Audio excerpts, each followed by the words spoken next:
안녕하세요.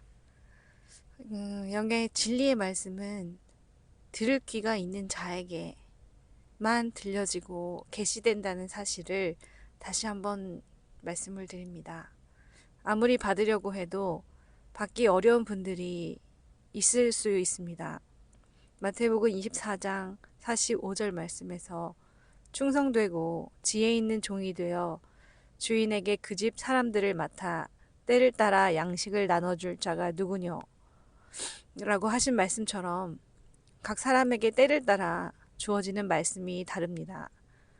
하나님의 때가 되어야 각 사람에게 그 때에 맞는 영의 말씀이 열립니다. 그것은 진리입니다.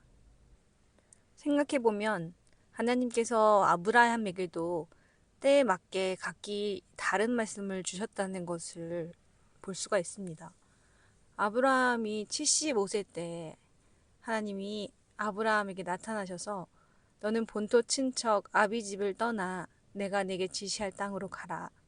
이렇게 말씀을 하셨고 아브라함이 가나안 땅에 이른 이후에 자손에 대한 약속의 말씀을 주셨고요.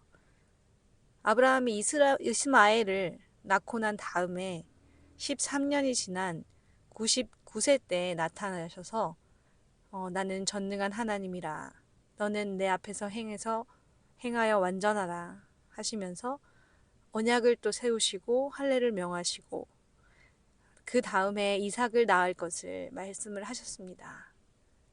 이 과정이 다 그 때에 맞는 아브라함의 때에 맞는 시기에 하나님께서 각각 다른 말씀을 주셨다는 것입니다.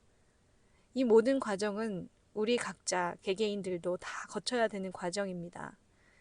하나님께서는 우리 각자의 마음 상태에 따라서 각기 다른 말씀을 듣게 하십니다. 곧 마음의 때가 되지 않으면 어떤 말씀은 그 사람에게 절대 열리지가 않습니다. 하나님께서 그 말씀이 들리도록 허락하지 않으신다는 그것이 맞는 표현일지도 모르겠습니다. 육신의 귀로 듣는 것이 아니라 마음의 귀로 듣는 것, 그것을 말합니다.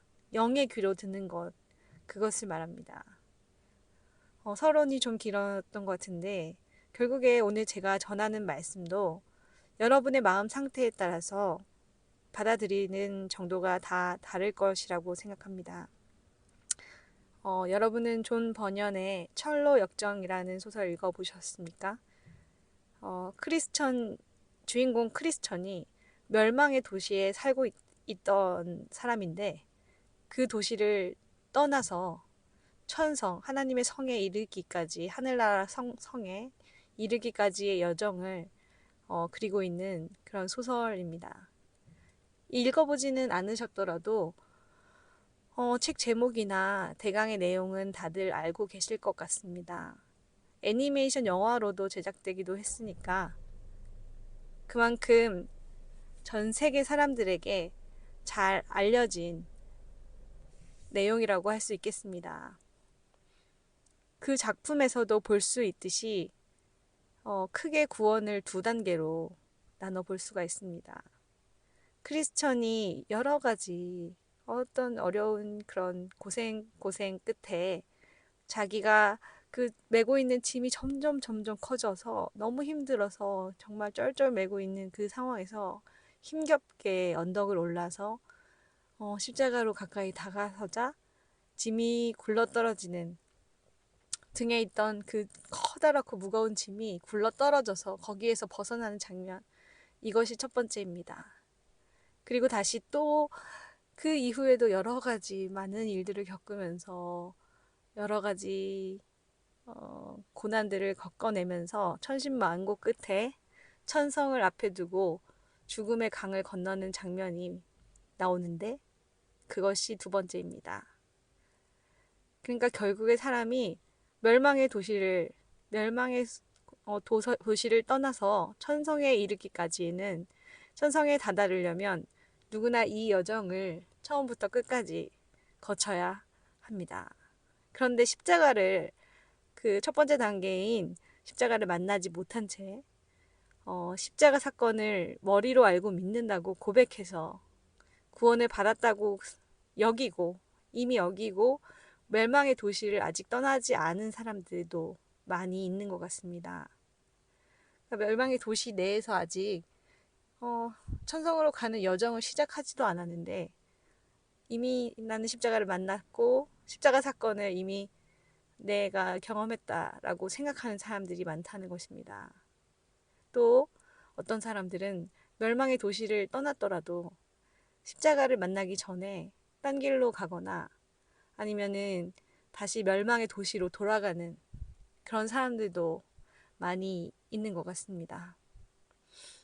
십자가의 그리스도 예수를 만나는 것을 매우 쉽게 설명하는 사람들이 많이 있습니다. 그렇지만 그렇게 생각해서는 또 안 됩니다. 그 문은 예수님께서 누누이 말씀하셨듯이 좁고 그 길이 협착하기 때문에 그렇게 쉽게 예수 그리스도를 만난다고 생각하는 것은 정말 매우 위험한 일입니다. 그리스도를 실제로 만난 사람은 죄 짐에서 해방되고 놓이는 그 경험을 하게 됩니다. 자신을 속여서는 안 됩니다. 솔직해져야 합니다. 진짜 십자가를 경험하였는지 그것을 경험한 사람은 분명히 알 수 있습니다. 그것은 매우 매우 명확한 사건이기 때문입니다.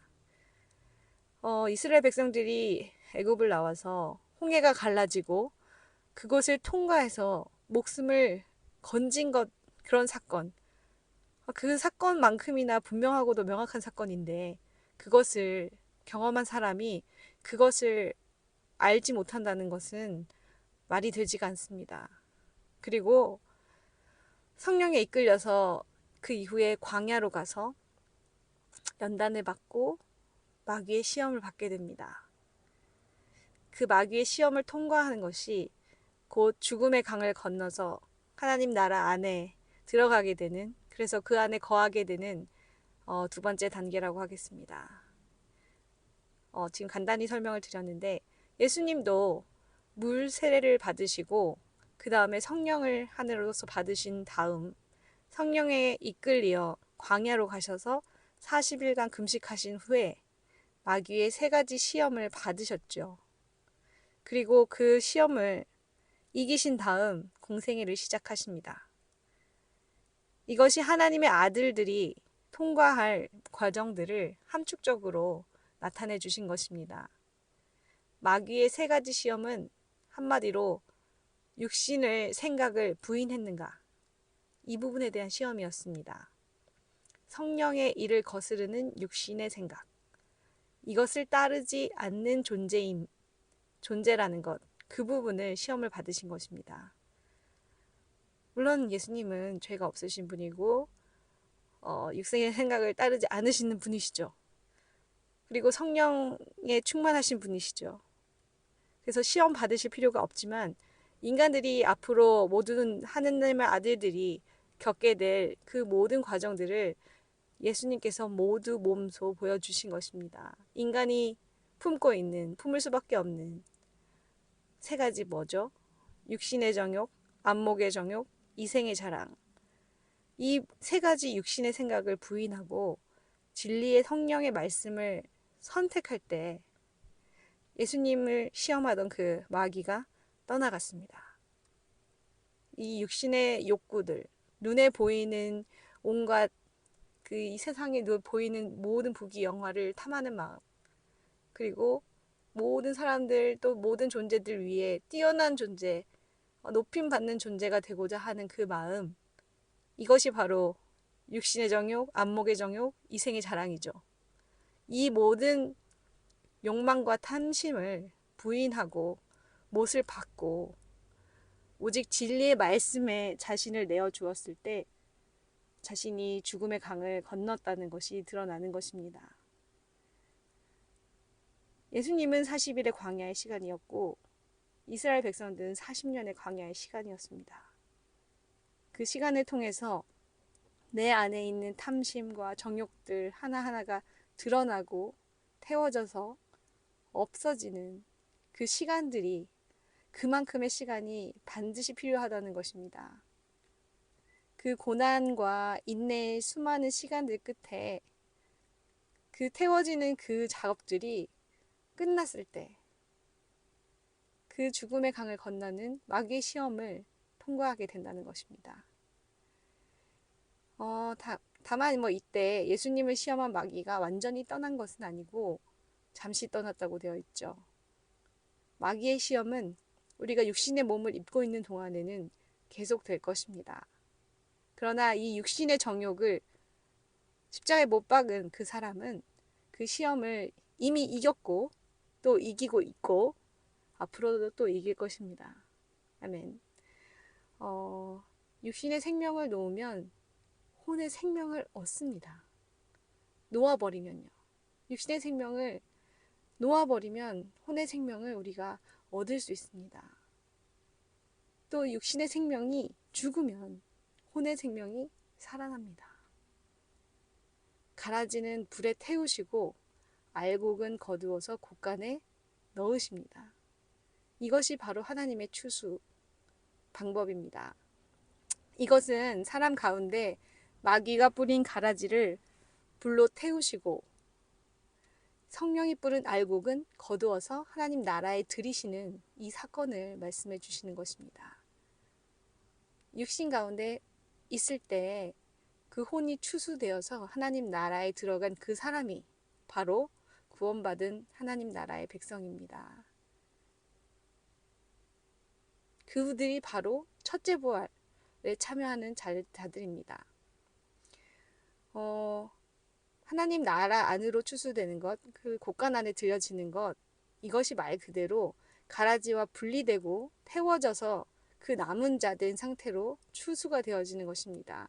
하나님의 추수는 정말 성경에 많이 나와 있는데 그 부분이 마지막에 사람들을 갈라내는 그런 부분을 얘기할 수도 있지만 우리 안에 있는 가라지들, 마귀가 뿌려놓은 그 가라지들은 모두 불로 태우고 모두 제거하시고 성령이 뿌린 그 알곡을 모두 모아서 하나님 나라 안에 들이신다는 그 추수의 말씀을 우리에게 주고 있는 것입니다.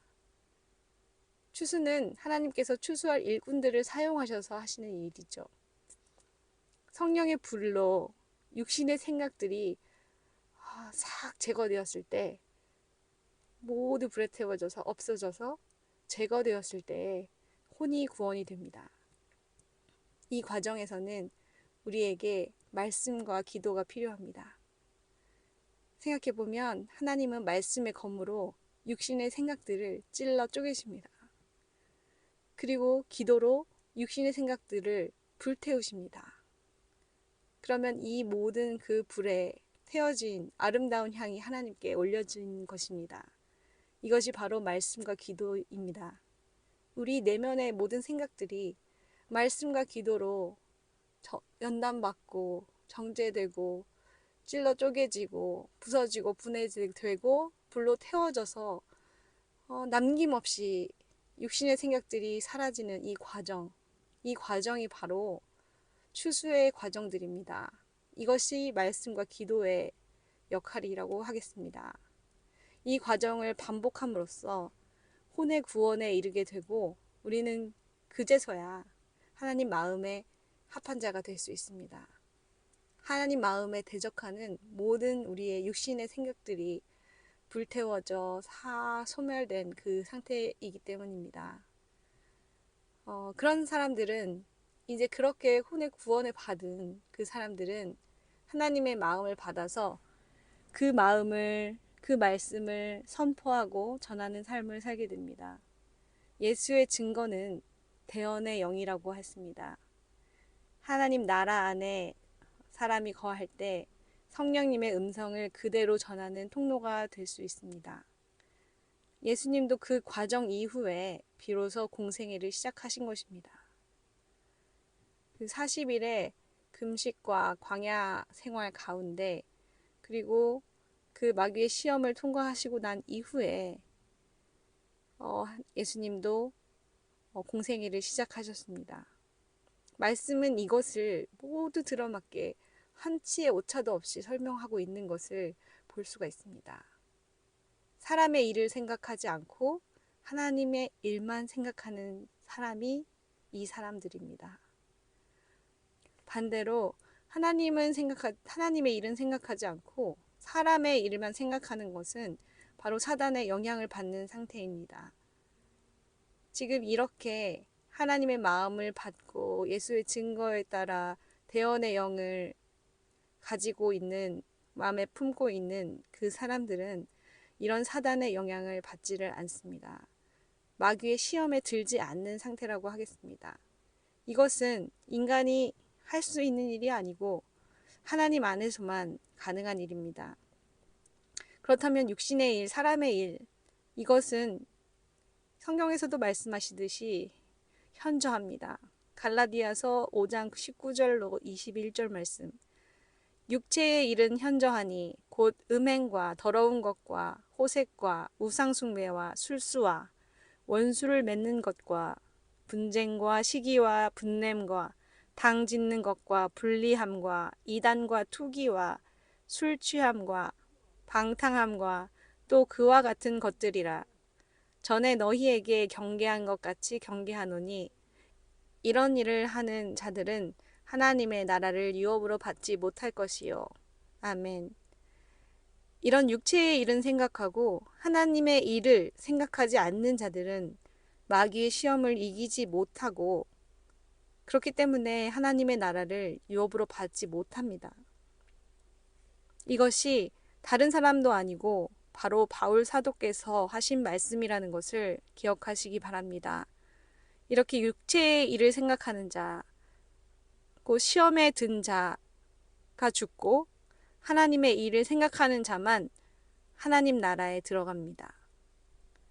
출애굽한 이스라엘 백성들이 40년 광야 생활 가운데서 육체의 일을 생각하는 자들은 모두 죽었습니다. 그리고 그 육체의 일을 생각하지 않는 다음 세대들, 하나님의 일만 생각하는 자들이 남아서 가나안 땅에 들어갔음을 기억하십시오.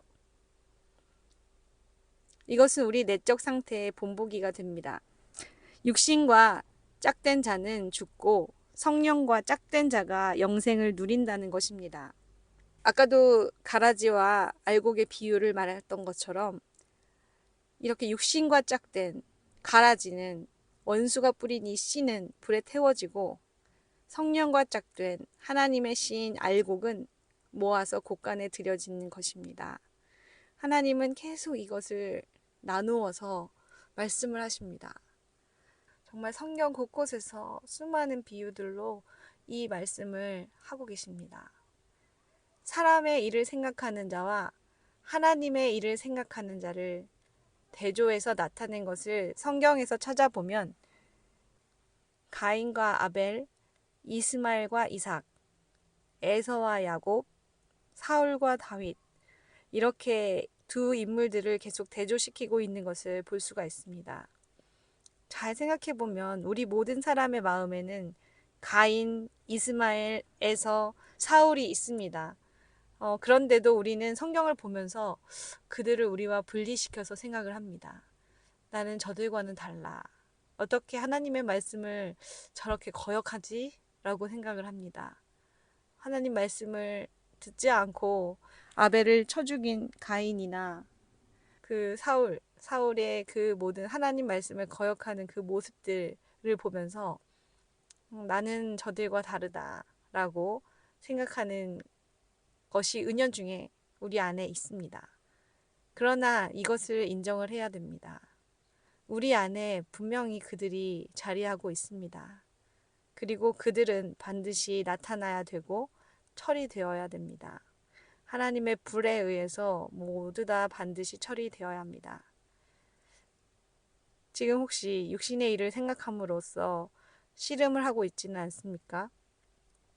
분명히 나는 예수님을 만났는데, 그리고 그 십자가의 증거가 또 분명히 있는데, 그런데도 계속 시험에 넘어지는 것 같습니까? 분노와 두려움, 염려가 주기적으로 찾아오지는 않습니까? 또는 지금 삶의 환경이 육적으로 만족스럽다고 생각되지는 않습니까? 먹는 것, 입는 것, 오락거리들 이런 것들이 즐겁지는 않습니까? 진리의 영이신 말씀을 붙들고 싸우면서 항상 깨어서 기도를 해야 됩니다.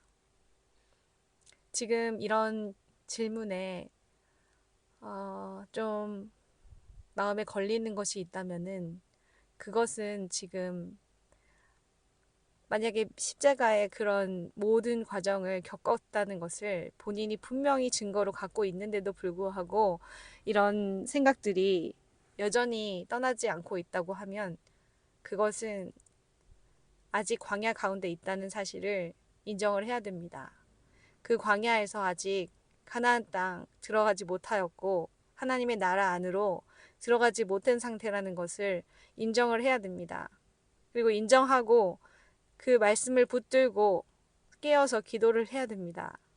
그 자리에 그대로 안주해서 앉아 있어서는 절대로 안 됩니다. 계속해서 나아가야 됩니다. 예수님의 말씀을 보십시오. 마가복음 26장 41절 말씀. 시험에 들지 않게 깨어 있어 기도하라. 마음에는 원이로되 육신이 약하도다 하시고, 마가복음 14장 38절에도 똑같은 말씀을 하셨고, 누가복음 22장 40절 말씀, 그곳에 이르러 저희에게 이르시되 시험에 들지 않기를 기도하라 하시고, 누가복음 22장 46절 말씀, 이르시되 어찌하여 자느냐 시험에 들지 않게 일어나 기도하라 하시니라. 아멘. 마태, 마가, 누가 이 세 복음서에 공통되게 이 예수님의 말씀을 기록하고 있습니다. 깨어 있어서 기도하지 않으면 시험에 들고 만다는 것을 예수님이 계속 말씀하고 계시는 것입니다. 결국에 제자들은 시험에 들고 말았습니다. 그러나 그 이후에 그들은 돌이킨 후에 시험을 이기는 자들이 되었습니다. 예수님은 이 제자들을 통해서 또한 우리가 나아갈 길을 보이시는 것입니다.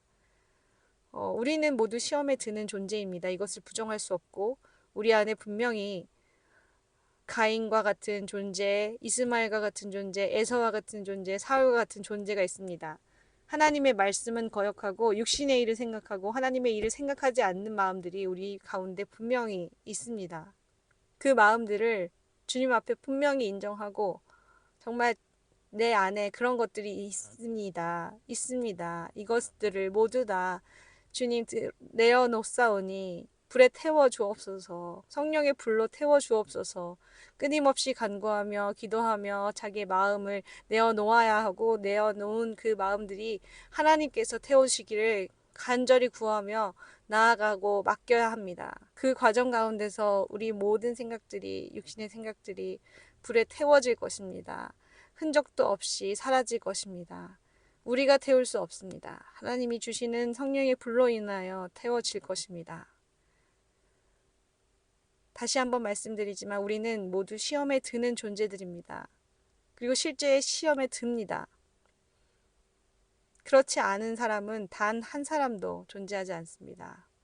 그렇지만 그런 마음들, 그런 육신의 생각들이 성령님에 의해서 그것들이 모두 처리될 때에 우리는 돌이켜지고 시험을 이기고 예수님과 함께 하나님의 나라로 들어가는 것입니다. 할렐루야.